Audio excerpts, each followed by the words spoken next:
ایک جوان ہیں حضرت عبداللہ ابن مسعود رضی اللہ عنہ، کردار کی بات ہو رہی ہے صرف آج. یہ بکریاں چرا رہے تھے، عقبہ ابن ابی معیط کی نوکر تھے ان کے، اسلام قبول نہیں کیا تھا. حضرت ابو بکر اور آپ صلی اللہ علیہ وسلم جب ادھر سے گزرے تو بڑی بھوکے تھے حضور، اور حضرت ابو بکر کو بھی بھوک بہت لگی تھی. حضرت نے فرمایا حضرت عبداللہ ابن مسعود سے کہ بھائی ہمیں ایک بکری میں سے دودھ نکال کے دے دو، پیسے لے لیو، ہمیں بھوک لگ رہی ہے. اس دور میں تو شاید ایمان تو ایمان، غیر ایمان والے کا کردار دیکھیں آپ. کہتے ہیں بھائی میں تو ملازم ہوں، مجھے حق ہی نہیں ہے دودھ بیچنے کا، یہ تو مالک سے اجازت لے کے آؤں گا پھر میں آپ کو دودھ دوں گا، میں کیسے دے دوں؟ اللہ اکبر، کیا امانت کا سبق ہے یہ. حضور نے فرمایا اچھا تم دودھ نہیں دے سکتے تو کوئی ایسی بکری بتا دو جو دودھ نہ دیتی ہو، ہم نکال لیں تو صحیح ہے. ہاں وہ ٹھیک ہے، میرے پاس کئی بکریاں جو دودھ نہیں دیتی، سوکھ گئی ہیں، ٹھنڈ ہو گئی ہیں بالکل، اگر ایسا کچھ ہے تو ہم بھی دیکھنا چاہتے ہیں کیسے دودھ آ جائے گا.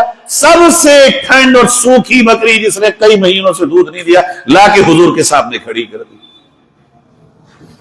جیسے حضور صلی اللہ علیہ وسلم نے اس کو دیکھا تو تھنوں پہ آپ نے ہاتھ پھیرا، تھن لہلہا گئے دودھ سے. فوراً صدیق اکبر نے دودھ نکالا اور حضور نے بھی پیا اور صدیق اکبر نے بھی پیا. ابھی پی کے دودھ ختم نہیں کیا تھا، عبداللہ ابن مسعود آیا اور کہا علمنی کما علمک اللہ. اے وہ ہستی جس کو کچھ علم، جس کو جو علم اللہ نے دیا وہ مجھے بھی تو سکھا دیجئے. یہ واقعہ جو آپ کے دست مبارک پہ رونما ہوا یہ ایسے ویسے کے ہاتھ پہ نہیں ہو سکتا. آپ صلی اللہ علیہ وسلم نے بہت شاندار انہیں شاباشی دی اور کہا تم تو پہلے سے ہی ایک نوجوان اور علم یافتہ ہو، تم نے تو ابھی جو ہمارے ساتھ معاملہ کیا کوئی جاہل تھوڑی کرے گا. کہ نہیں آقا بتائیے تو کون ہیں آپ، کیا سبق ہے آپ کا، کیا پیغام ہے آپ کا؟ آپ نے فرمایا انا رسول اللہ، میں تو اللہ کے رسول ہوں، میری دعوت ہے کہ کلمہ پڑھو، اللہ کے ساتھ شریک نہ کرو اور اسی کی عبادت کرو.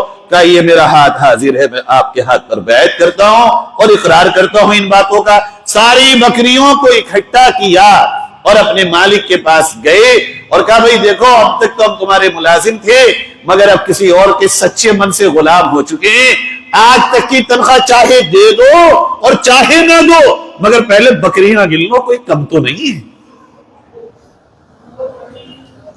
یہاں ہمارے یہاں کیا ہوتا ہے دکانوں پہ اگر ایک دکان چھوڑتے ہیں اور دوسری پہ جاتے ہیں تو بتاتے ہیں کہ کسٹمر توڑ کے لاؤں گا. میں بتاؤں گا کون کون کیا کیا کسٹمر ہے، میں چلوا کے دوں گا آپ کی دکان. یہ ہمارا کردار ہے آج. ایک اسکول کا ٹیچر دوسرے اسکول میں جاتا کہتا میں لے کے آؤں گا اسٹوڈنٹ.